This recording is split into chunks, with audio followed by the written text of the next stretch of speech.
right, welcome everyone. Connor here with Libertas. I am joined today by Tim Keller, who's a senior attorney with a phenomenal group that we are very friendly with, the Institute for Justice.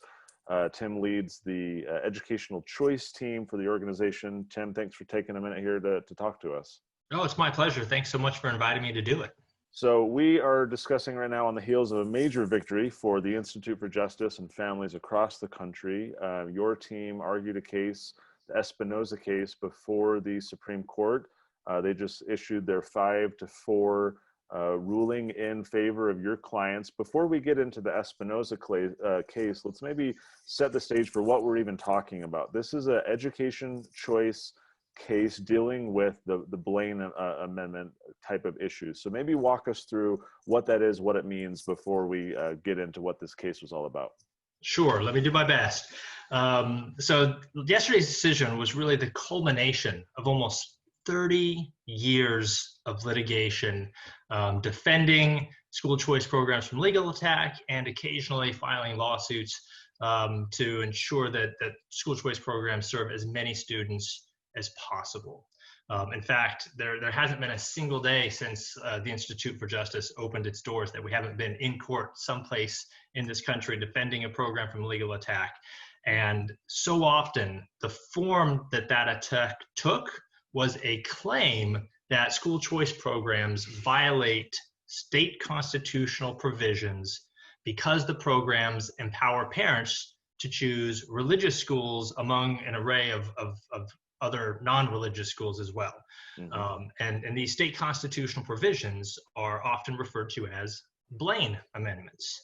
And they derive their name from a U.S. senator and House congressman who served in the late 19th century from the state of Maine. And his name was James G. Blaine. And he had introduced an amendment to the U.S. Constitution that ultimately failed. And when it failed, states began adopting similar language in their state constitutions. And I'm going to try to keep this history at the 10,000-foot level.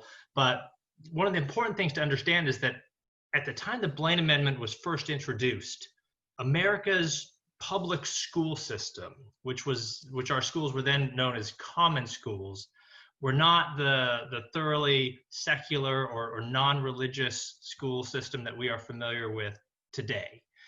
Instead, the school system was predominantly made up of Protestant schools that taught the King James Bible, that prayed, that sang hymns. And during this period of American history, the late 19th century, there was a huge wave of Catholic immigration into the country. Mm-hmm. And they started enrolling their kids in our common schools and didn't like that predominantly Protestant environment. And so they started opening up their own parochial or sectarian schools, as they were known, and started lobbying for a share of the common school funds. Their point was that, hey, if the Protestants have a school system that's paid for with public dollars, we ought to have a public school system that's also funded with public dollars. And that lobbying effort really spurred a nationwide backlash that led James Blaine to introduce the amendment I referenced that would prohibit states from funding sectarian schools. And at the time, everybody understood that what that meant was no money for Catholic schools while we continue to provide money for our Protestant public school system. And so it was an entire movement fueled by anti-Catholic bigotry, anti-Catholic animus, with the efforts and the specific design to protect one religion, Protestantism, from another religion, Catholicism. And so since that time, the effect of these Blaine amendments seems like it's created a lot of political hostility against these types of school choice programs, whether we're talking about vouchers, which a lot of people will be familiar with, where you're basically taking an allocation of state funds and then that entire amount is going directly to the private school of your choice, which may or may not be religious, or the more kind of nuanced and newer education savings accounts where you can, like a health savings account, spend your money here and there and a tutor and a field trip and Khan Academy or whatever. And so in these more modern applications where parents are kind of empowered to pick where they want to go, talk to me about what that political dynamic has been like in recent years. You gave, I think, a really effective and succinct history about that kind of anti-Catholic bigotry, but more recently it seems the animus is not born out of this religious thing. It's more from like teachers unions and things like that. So what's been the bigger obstacle, let's say in the past decade or two, as it relates to people using Blaine amendments, not from that kind of bigotry religious point of view, but more from a political point of view?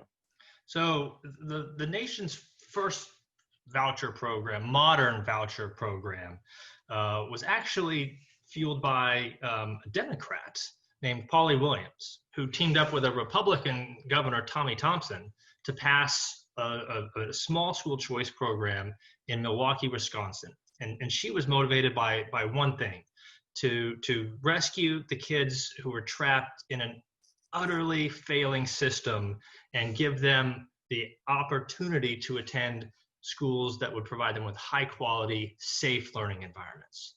But as soon as that program was passed, my former mentor and friend, Clint Bullock, who was one of the founders of the Institute for Justice, got on a plane, flew to Milwaukee, met with Polly and said, "Are you ready for the lawsuit?" And she said, "What lawsuit?" But Clint knew, and the Institute for Justice knew, that, as you said, the teachers' unions would do whatever they could to protect their monopoly. And sure enough, they filed a lawsuit challenging the Milwaukee school choice program, not just under Blaine grounds. And what they said with Blaine is that, hey, this word sectarian just means religious, essentially. So because it includes religious schools, you have to strike them down under Blaine amendments. But they reached well beyond that, and they found every single Mickey Mouse provision they could find to try and halt school choice programs in their tracks. Anytime a state enacts a school choice program, you can be virtually certain that opponents of educational choice will try and find some state constitutional provision to try and challenge that program. So this leads us to Espinosa, your guys' client before the Supreme Court. And so this was in the state of Montana. Their legislature, I believe it was in 2015, created a scholarship program to provide parental choice for children. And the Montana Supreme Court basically struck that program down in 2018. So talk about how was Blaine kind of the key argument, this sectarian concept, was that the key argument that the Montana Supreme Court used to strike down that program?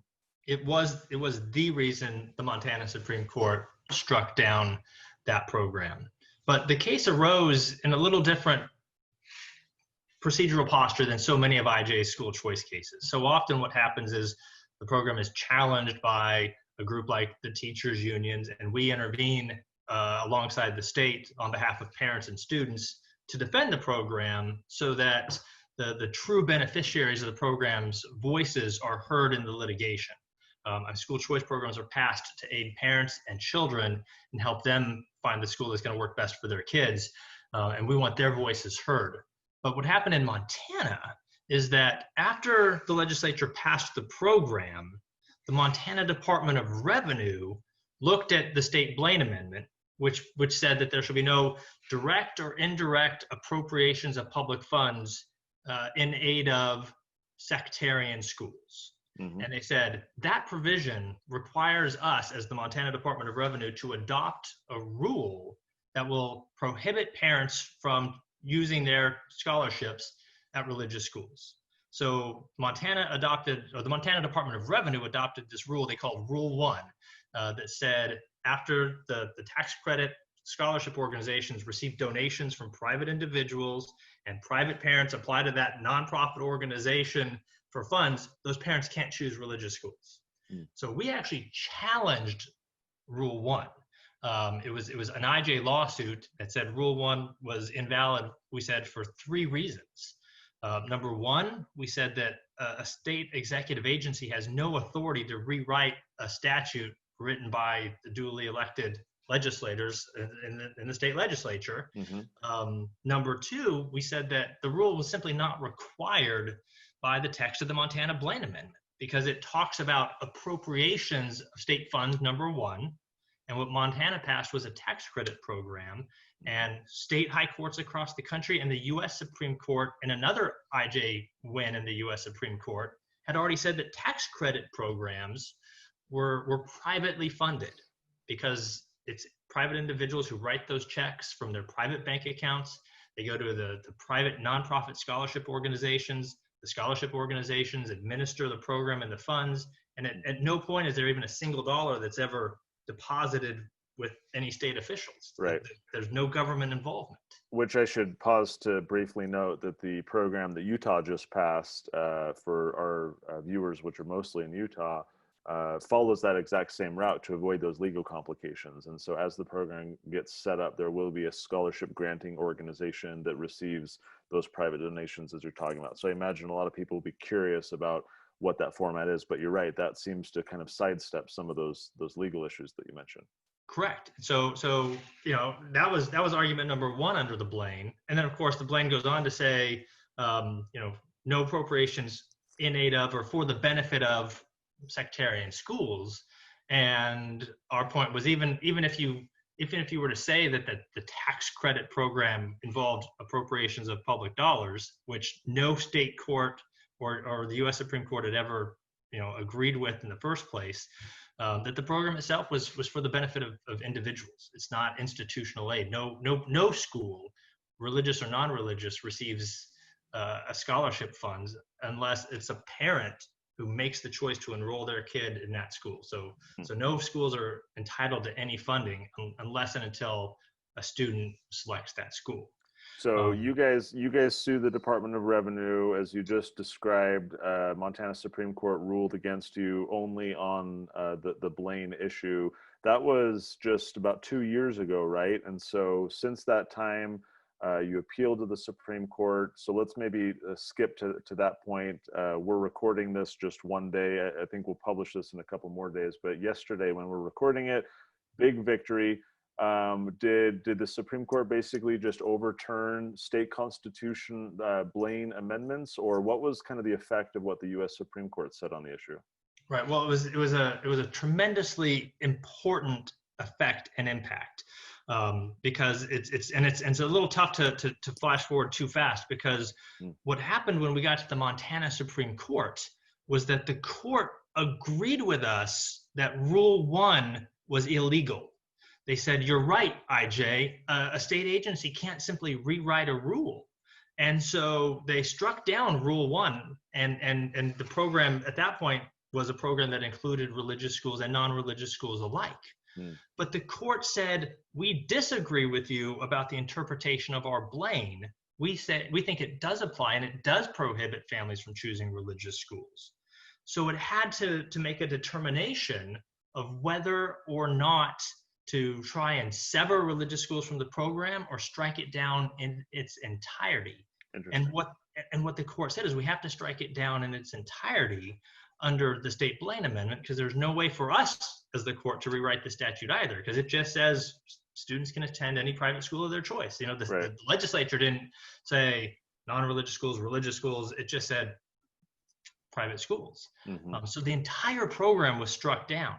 Now, in the Montana Supreme Court, we had argued that if it did that, then it would be in violation of the federal Constitution, because the federal Constitution requires state governments and the federal government to be entirely neutral with regard to matters of religion. States aren't allowed to have policies that either favor or disfavor religion over non-religion or one religion over another. And moreover, that the free exercise clause protects an individual's right when they receive a benefit from the government to exercise it in a manner that's consistent with their deeply held religious beliefs. And the U.S. Supreme Court has repeatedly held that parents have a fundamental constitutional right to direct the education and upbringing of their own children. And we said that you can't simply deny a parent the choice of a religious school under the federal Constitution. So you're right. So at that point, we took the case up to the U.S. Supreme Court. We argued it last January and got our decision yesterday. And what the court said was that while the states are under no obligation to provide families who attend private schools any sort of tuition benefit, if a state decides to do so, it cannot exclude religious schools from that program simply because they are religious schools. Disenfranchising religiously motivated families and using a benefit that they receive for no other reason than, oh, we don't like religion, is unconstitutional. And so what that ruling means effectively nationwide is that no state that either already has a school choice program or that would like to enact a new one can exclude religious options for parents in how they would use those scholarship benefits. Let me ask you about that. So I got an email yesterday, shortly after the case from your organization, in which it said something to the effect of, now in the next year or two, the Institute for Justice will be leveraging the victory that we achieved here in the Supreme Court to I don't remember, what it specifically said, but the question would be, is this an immediate effect? Is this an automatic effect for those states that have been restricting school choice options under Blaine arguments? What does that look like in the short or, I guess, near long term to ensure that the states that have been problematic on this issue come into compliance? Talk a little bit about that future. So what yesterday's decision did is it removed one of the most common legal obstacles to the enactment of school choice programs nationwide, namely Blaine amendments. But what it did not do was remove the political impediments. And so state legislatures, policymakers will still have to take action in their state legislatures to enact school choice programs. If they haven't already adopted one and the state is bereft of options, they're going to have to take political action to pass that program. And as my friend and mentor I mentioned earlier, Clint, loved to say, is that if Star Wars teaches us anything, it's that the Empire always strikes back. And so we can fully expect teachers unions and others to continue combing through state constitutions to file other legal challenges under different types of provisions. It won't shock me if they try to somehow resurrect Blaine arguments as in the context of school choice programs. I'm not entirely sure how they'll do that, but looking at the press releases from groups like Americans United for Separation of Church and State and the ACLU yesterday, they don't seem fully ready to abandon Blaine. So there may be additional creative arguments that we're going to have to fend off in court. But state legislators, policymakers should feel very confident that the U.S. Supreme Court is going to have their back. And if they have the courage to adopt these programs, groups like the Institute for Justice will be there to defend them all the way back up to the U.S. Supreme Court if necessary. But we feel very confident that what the Supreme Court's decision did yesterday is essentially bury James Blaine's legacy once and for all. So I'm going to link in the description when we post this on our Facebook page to the school choice Blaine amendments page on your guys' website. You have a pretty interesting map showing the different states in terms of how these Blaine amendments have been impacting their programs or their potential programs if they were to ever set up a school choice program. For our state here in Utah, where we're located, it's listed as a mixed interpretation, that it's unclear if there are religious educational options. So talk a little bit more about the implementation of this effect of the ruling. If there's a state that has a school choice program, but in their law they've said, hey, because of Blaine, you can't use it for religious schools or education. Is it your position, or do you feel that that's basically automatically invalidated, or will the legislature still be required to then go in and amend that out to be consistent with what the Supreme Court has said? Well, there's going to have to be action taken. It would be my position that the law, any program that excludes religious options right now, that exclusion is unconstitutional. But there's going to have to be either legislative action to amend the statute or legal action to have that religious exclusion enjoined. So right now there are only 2 states that operate school choice programs that exclude religious options. Those programs are operating right now in Maine and Vermont. The Institute for Justice already has a pending lawsuit up in Maine challenging that religious exclusion, and it was one of the highlights of my career to write a letter yesterday to the court, alerting them to the supplemental authority that we received from the U.S. Supreme Court that should be binding and controlling in that case. And I anticipate filing a lawsuit in Vermont very soon to end their exclusion of religious schools as well. So you, dovetailing with that, the action you've been taking, give our viewers a little bit of insight into what this has been like for you and your team. How many attorneys have been working on this? How long have you been working at it? What has kind of that road, that path been like for the Institute for Justice to achieve this victory? Well, this has quite literally been a 30-year battle. We have been battling Blaine amendments since 1991. I joined the Institute for Justice in 2000, and I have been working on Blaine Amendment cases ever since I started at IJ. One of my very first school choice cases was defending a program here in Arizona. But so the effort has been just monumental. When the U.S. Supreme Court granted certiorari in Espinoza, we dedicated half a dozen attorneys, myself included, to focusing almost exclusively on the run-up to the Supreme Court argument. Wow. So there's merits briefing that has to take place. We have to work with other organizations to help to urge them to file amicus briefs in support of our case, and we had I think almost 30 amicus briefs filed in support of Kendra Espinoza, the single mom who was standing on the front lines to battle Blaine up in Montana. We do numerous rigorous moot courts, both internally with the core team of lawyers. We bring in some of our non-school choice lawyers also into those moot courts, and then we held a variety of moot courts with some of our allied organizations.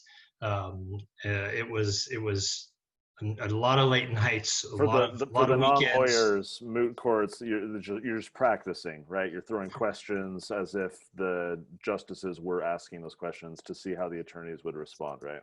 Correct. So our lead attorney who argued the case, Dick Comer, the moot court environment is that none of the very smart lawyers at the Institute for Justice pretend to be the U.S. Supreme Court justices and just lob questions at him in rapid fire succession. It takes a lot of stamina, both physical and mental, to gear up for the U.S. Supreme Court argument. That is like literally the legal world's biggest stage, and there's a lot of pressure, a lot of focus, and it takes a lot of work to be ready to do it. So what comes next for the Institute for Justice in the years ahead? Is it writing these letters, and getting the 2 states into compliance? Is it, kind of the policy side, trying to get more states to pass these programs? And as you said, feeling confident that the Supreme Court has their backs. How do you guys take full advantage of this ruling in the months and years ahead? So, number one, on the litigation front, we want to end the religious exclusions in Maine and Vermont. We are looking at other programs that are education related that also exclude religious schools in other states that may be a target for additional offensive litigation. And there's certainly going to be a huge push on the policy making front. We are in the process right now of polishing a state by state summary of what we believe the impact of Espinoza is on each individual state. Even though all the Blaine amendments are similar, they are not identical. There are, of course, legal nuances in each state. There are different Supreme Court or state Supreme Court decisions that were interpreting those state Blaine amendments. So we had tried to forecast what we believed the decision would be, and thankfully the decision was similar to our forecast. So we're hopefully going to launch that 50-state guide that will give policymakers and legislators a clear roadmap for what the decision means for them. That will include links to model legislation, and there may be ways in which existing jurisprudence could be expunged as a result of this book, or as a result of this decision. Ruling, yeah. So that there are, in a handful of states, there are programs that were struck down by state Supreme Courts under Bland amendments, but those programs are actually still on the books. And so it may be possible to file declaratory judgment actions in those states saying that the prior decision has now been abrogated by Espinoza, and allow that program to spring back to life, so to speak. And so there's going to be option. And then again, the other thing that IJ is going to be doing is we're going to be working to create strong parent networks in the states, particularly the states that to the date have been prohibited from passing programs as a result of Bland amendments. It's going to be critical for policymakers to be hearing from parents themselves about what they want, for their kids. And I think that this is a really unique climate that we're living in right now, with the uncertainty of school reopenings, and innovative and creative programs like the one that was just passed up in Utah can give parents educational options beyond traditional brick and mortar schools. Scholarships can be awarded, ESAs can be created that'll give parents opportunities to really tailor their child's education through tutoring, online courses, home education and instruction materials. There's a lot of really creative things that can be done that will give parents options and hopefully spur additional educational entrepreneurs to really enter the marketplace and provide new options for parents. Well, that innovation you're describing always terrifies monopolies, who have been fat and comfortable for a long time. So we will be on notice to see if and when the empire strikes back, as you and Clint say. But congratulations on the major victory. This has been a long time coming. Your team has done phenomenal work, so you guys are to be congratulated. And as we get our program set up here in Utah, certainly stuff like this helps, just to make sure that it's done in the right way and that a lot of these parents can be served in the way we want. So congrats again. Thanks for joining us. Tim Keller is Senior Attorney with the Institute for Justice. Congrats once again, and thanks for joining us. Thank you. I appreciate it.